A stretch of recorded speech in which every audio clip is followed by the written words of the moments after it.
are angry and rightly so.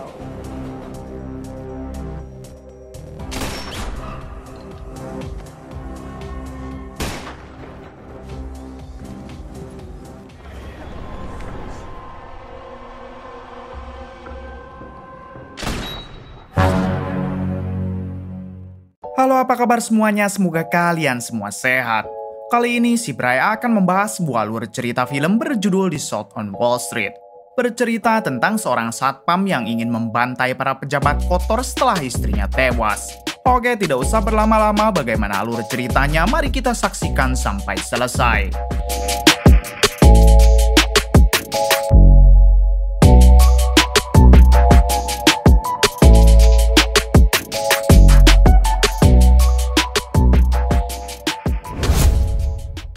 Being on the hook, guess what? They're already on the hook. Restore confidence in America. Consumers with mortgages. However, it seemed to fly with people who are making. Di awal film dijelaskan kalau saat itu negara Amerika mengalami inflasi yang sangat dahsyat, sehingga BBM terus naik, kebutuhan pokok naik, serta suku bunga bank melambung tinggi. Masyarakat meyakini kalau hal tersebut terjadi karena pemerintah telah menunjuk para pejabat yang tidak becus di bidangnya, terutama sektor keuangan. Alhasil ekonomi semerawut, sedangkan para pejabatnya malah bertambah kaya. The truth is, on Wall Street, to enrich themselves, and it is. Kemudian kita beralih ke salah satu perusahaan besar yang bergerak di bidang investasi saham. Di sini pimpinan perusahaan yang bernama Jeremy ini orangnya memutuskan untuk berbuat licik. Jeremy meminta kepada dua manajernya agar semua karyawan mencari klien lagi sebanyak mungkin. Setelah semua uang klien terkumpul, mereka akan membuat seolah-olah pasar saham turun yang padahal saham tersebut mereka yang mengendalikan. Awalnya, salah satu manajer sempat protes kepada Jeremy dengan menanyakan bagaimana dengan uang dana pensiun milik para klien mereka. Namun Jeremy ternyata sudah tidak peduli karena yang terpenting sekarang mereka bisa mendapatkan uang sebanyak mungkin. Setelah itu, dua manajer Jeremy segera meminta semua karyawannya untuk menghubungi para klien lama atau baru agar mau berinvestasi ke perusahaan mereka. Let's go, people. Let's go. Let's go.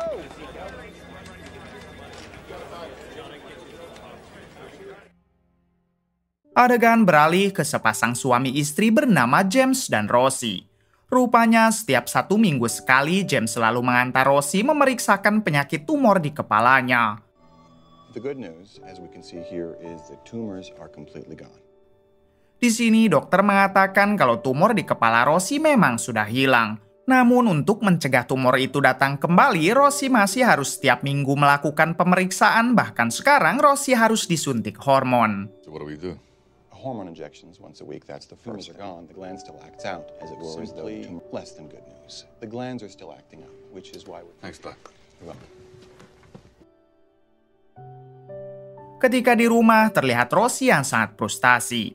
Ia merasa hidupnya hanya menjadi beban untuk James karena sekarang keluarga mereka menjadi banyak hutang setelah Rosie terkena penyakit 5 tahun yang lalu. James pun berusaha menenangkan Rosie dan James yakin kalau semuanya akan baik-baik saja. Ditambah James juga akan selalu bersemangat dalam bekerja agar masalah ekonomi mereka segera membaik.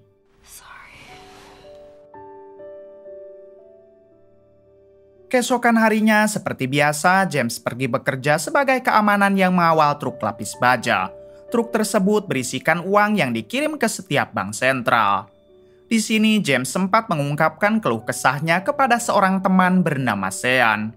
Sean mencoba menyemangati James dengan mengatakan kalau semua yang dialaminya pasti akan segera berlalu. Saat jam istirahat, mereka berkumpul dengan dua orang polisi yang juga merupakan sahabat mereka bernama Frank dan Teddy. Di sini, Frank dan Teddy juga mengeluhkan masalah ekonomi mereka, apalagi sekarang pemerintah tiba-tiba memotong gaji serta dana pensiun mereka. Frank mengatakan kalau ia pernah menangkap puluhan perampok. Namun perampok yang sebenarnya adalah para pejabat berdasi yang gila hormat uang dan jabatan. Menurut Frank, para pejabat itulah yang seharusnya ditangkap dan diganti dengan pejabat yang jujur dan amanah. Sambil tersenyum, Teddy mengatakan memang masih adakah pejabat yang jujur di zaman sekarang. Wall Street. Fuck those guys. You know what I mean? 1 minggu kemudian memperlihatkan Rosie yang harus kembali ke dokter untuk diperiksa rutin serta disuntik hormon. James pun selalu membayar biaya pemeriksaan tersebut dengan kartu kredit yang harus ia cicil setiap bulan karena perusahaan tempat James bekerja tidak mau mengcover asuransi istrinya. Diberitahu kalau selama ini uang tabungan James diinvestasikan ke perusahaan jual beli saham yang dipimpin oleh Jeremy, yaitu perusahaan yang sedang mencoba menipu para kliennya. James tampak sangat panik setelah melihat saham yang ia beli katanya akan untung tapi sekarang malah semakin merosot. Di hari selanjutnya, James pun menemui salah satu karyawan perusahaan Jeremy yang bernama Sobur. Ternyata Soburlah yang selama ini menjanjikan untung kepada James serta menjamin semua uangnya untuk diinvestasikan. Di sini James yang mulai tidak percaya, ia pun meminta Sobur agar uangnya segera ditarik dan dikembalikan sebelum sahamnya hangus tidak tersisa. Namun dengan santai Sobur menjawab kalau uang investasi tersebut tidak bisa diambil sampai jangka waktu yang telah disepakati. Sobur juga meyakinkan James kalau saham perusahaannya pasti akan naik lagi dalam beberapa pekan. Mendengar itu semua, James tetap meminta Sobur agar menarik uangnya sekarang, tapi Sobur malah bergegas pergi meninggalkan James. Told me. You promised me. Tim, that's not how investment.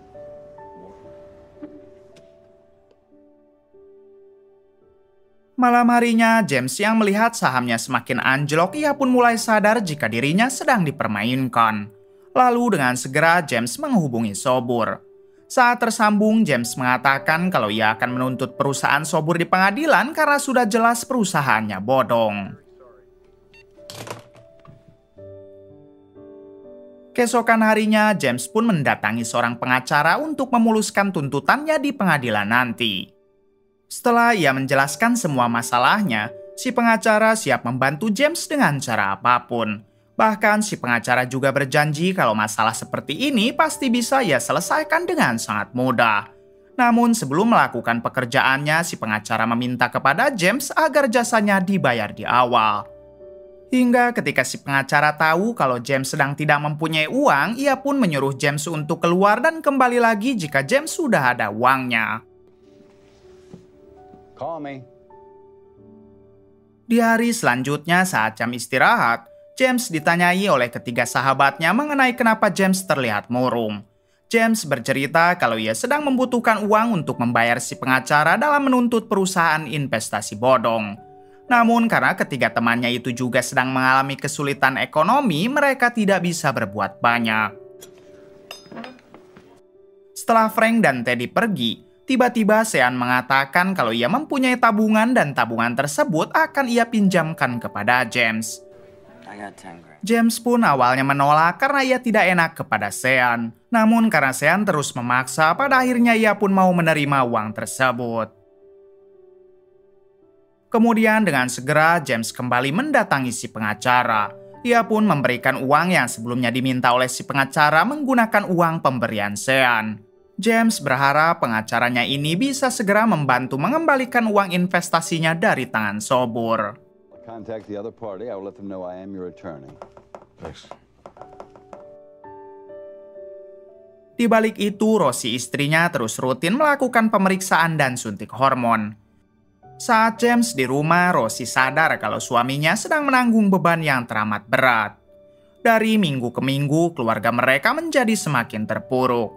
Bahkan sekarang untuk hanya bisa makan saja, James harus meminjam uang ke sana ke sini.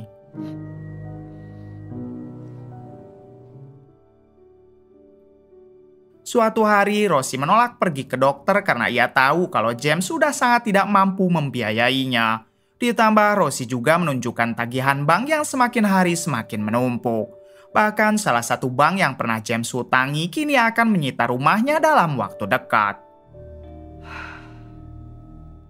Mengetahui hal itu, James mencoba menghubungi si pengacara yang telah ia bayar mahal karena si pengacara ternyata sudah lama tidak bisa dihubungi.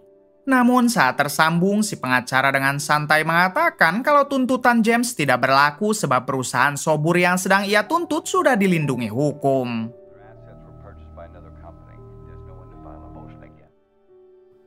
Rosie yang juga mendengar kabar tersebut langsung menyalahkan dirinya sendiri. Rosie menganggap kalau hidupnya hanya menjadi beban untuk James. Namun James terus berusaha menenangkan Rosie dengan mengatakan kalau semuanya pasti akan baik-baik saja.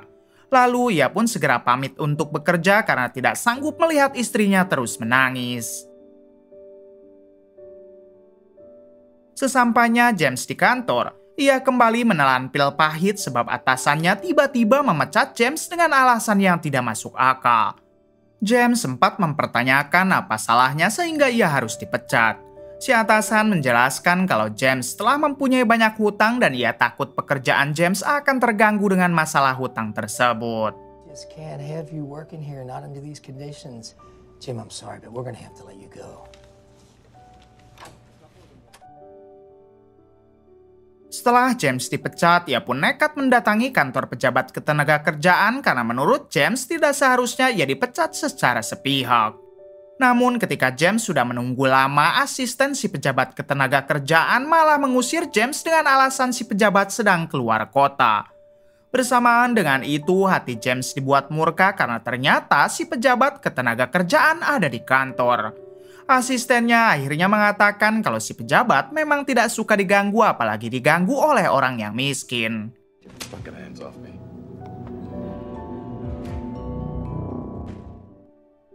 Di sisi lain, Rosie yang terus menyalahkan dirinya, ia pun akhirnya nekat untuk melakukan bundir agar bisa meringankan hidup James. Singkatnya, ketika James pulang ke rumah, ia menemukan cincin pernikahannya dengan sepucuk surat dari Rosie. Dengan segera, ia naik ke lantai atas untuk mengecek Rosie. Namun, seketika James dibuat shock setelah melihat sang istri yang sudah tidak bernyawa. Kehilangan Rosie merupakan pukulan paling berat untuk James. Ketika Rosie akan dikebumikan, James tidak sanggup lagi menahan air matanya dan inilah titik comeback dari seorang James untuk mencari keadilan. For who is God except the Lord? Awalnya, James yang merasa hidupnya sudah benar-benar hancur, setiap hari ia menghabiskan waktu dengan hanya minum ciu. Ia juga tidak pernah lagi mengangkat telepon dari ketiga sahabatnya yang ingin mengetahui kabar darinya. Hey Jim, this is Fred and Frank.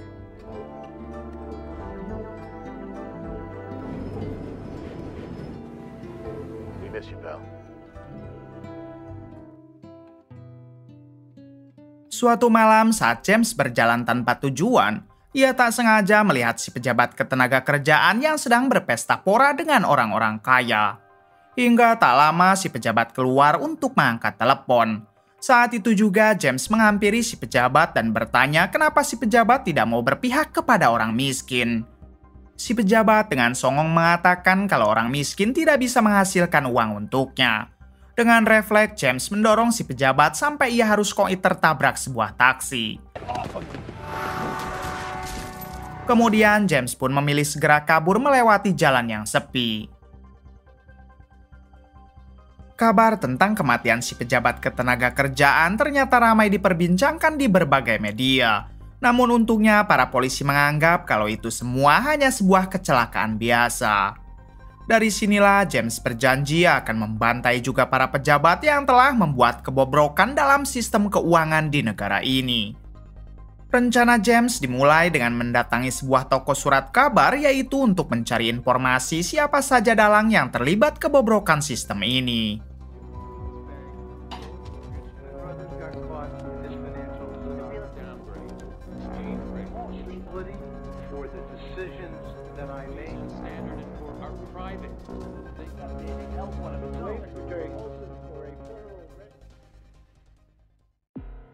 Keesokan harinya, James kembali mendapat ujian yang mana pihak bank tiba-tiba mendatangi rumahnya.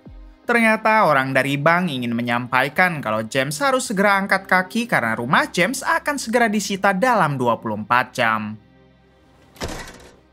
Tanpa menunggu lama, James pun mengemasi semua barang-barang pentingnya termasuk senjata sniper yang selama ini ia simpan. Setelah itu, James memutuskan untuk tinggal di kontrakan yang murah dengan uang pesangon yang masih ia miliki. Di sini, James mendapat telepon dari Sean dan kedua teman polisinya. Saat diangkat, ternyata mereka begitu mengkhawatirkan kondisi James karena semenjak istrinya meninggal, James sama sekali tidak pernah mau mengangkat telepon. Lalu mereka juga mengajak James untuk kembali berkumpul di kantin biasa mereka nongkrong. Namun karena James sedang merencanakan sesuatu yang besar, ia hanya mengatakan kalau dirinya masih butuh menyendiri untuk beberapa waktu ke depan.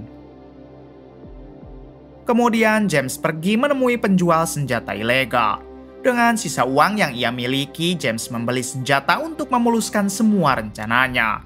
Bahkan James juga tidak lupa membeli granat dari penjual senjata tersebut. Setelah itu, James pergi ke tempat yang sepi untuk melatih tembakannya.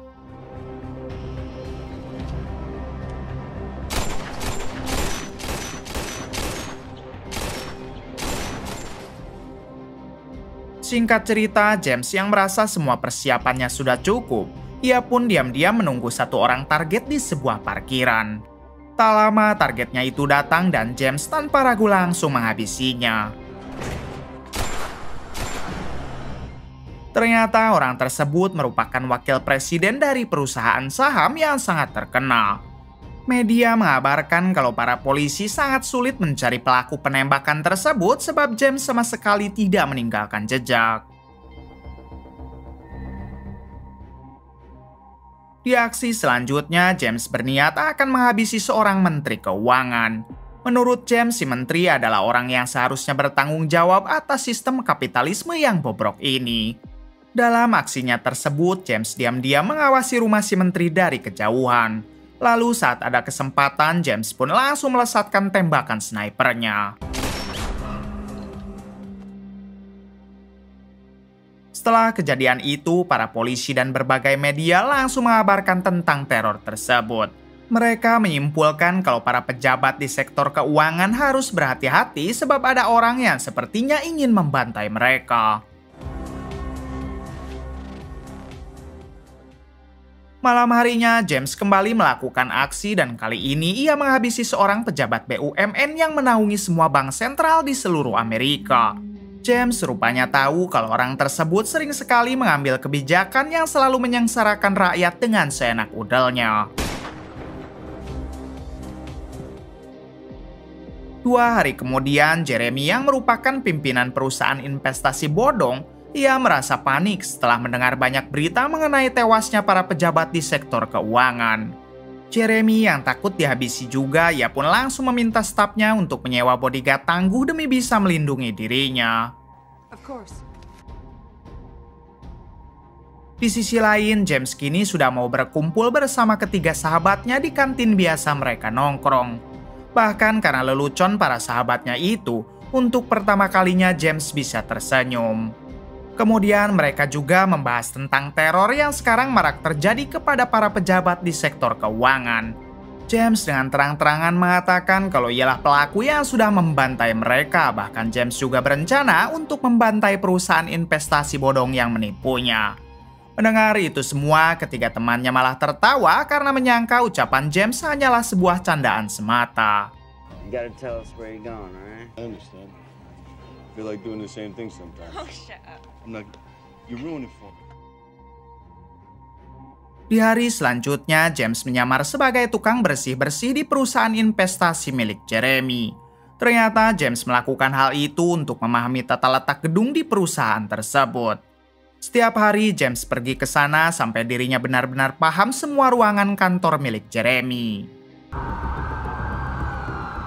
Suatu hari saat James sedang berjalan di luar, tak sengaja ia bertemu dengan Sobur, yaitu orang yang dulu pernah menipu James.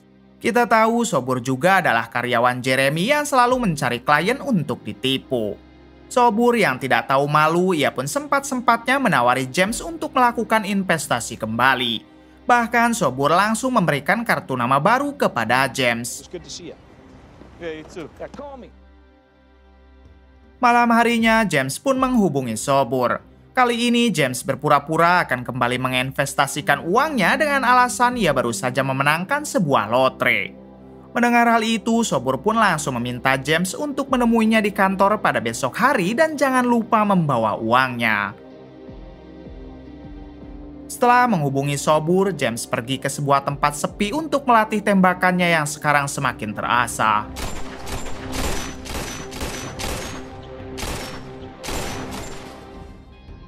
Singkat cerita, esok hari pun tiba.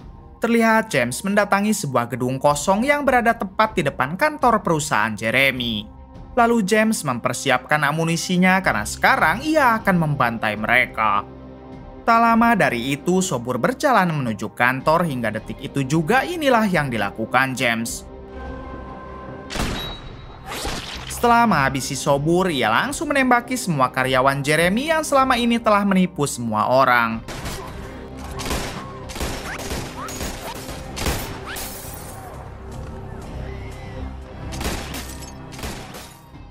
Lalu untuk menghilangkan jejak, James segera membakar senjata snipernya di tempat tersebut. Kemudian James turun lalu bergegas masuk ke kantor Jeremy melalui jalan belakang. Kali ini James menggunakan topeng untuk melakukan aksinya kembali. Ketika sudah berada di atas, tanpa ragu James menghabisi semua karyawan Jeremy yang masih tersisa.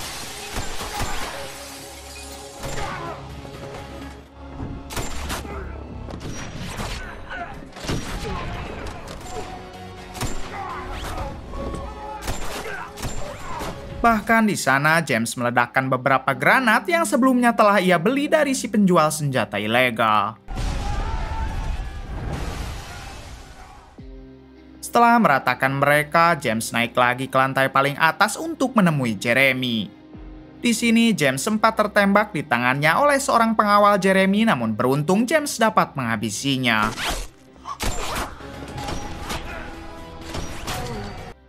Di bawah gedung terlihat para polisi yang baru sampai dan mereka akan mengamankan satu persatu setiap ruangan di kantor tersebut.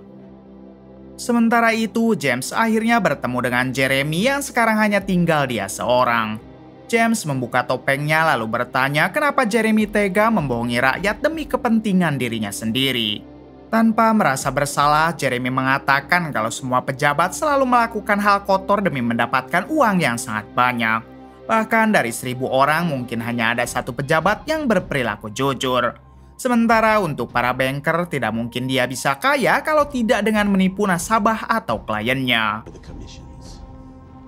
Kemudian James yang melihat para polisi akan segera tiba di lantai atas, ia pun menantang Jeremy untuk berduel, yaitu dengan cara siapa saja yang lebih cepat mengambil senjata maka orang itulah yang akan hidup. Namun baru saja senjata itu diletakkan, tiba-tiba Jeremy mengambil senjatanya lalu hendak menghabisi James. Di waktu yang sama, para polisi pun masuk ke ruangan tersebut dan mereka yang melihat Jeremy memegang senjata seketika para polisi langsung menembak Jeremy. Rupanya para polisi menyangka kalau orang yang baru saja melakukan pembantaian adalah Jeremy, padahal semua itu sudah direncanakan dengan matang oleh James. James yang dianggap mereka sebagai korban langsung dibawa ke bawah untuk mendapatkan pertolongan. Saat James sudah di bawah, kedua teman polisinya akhirnya sadar kalau perkataan James waktu di kantin ternyata benar. Namun mereka tentu tidak akan mengkhianati James karena yang telah dia bantai merupakan para perampok yang dilindungi hukum. James pun kemudian pergi dari sana dan setelah membantai semua pejabat kotor di sektor keuangan, sekarang ia berjanji akan membantai pengacara, hakim, serta semua pejabat kotor di bidang hukum. Tamat. Bagaimana menurut kalian? Apakah sosok James ini dibutuhkan di negara Konoha? Coba komen di bawah. Oke, terima kasih yang sudah menonton sampai akhir. Mohon maaf bila banyak kesalahan. Salam dari Prime Movie.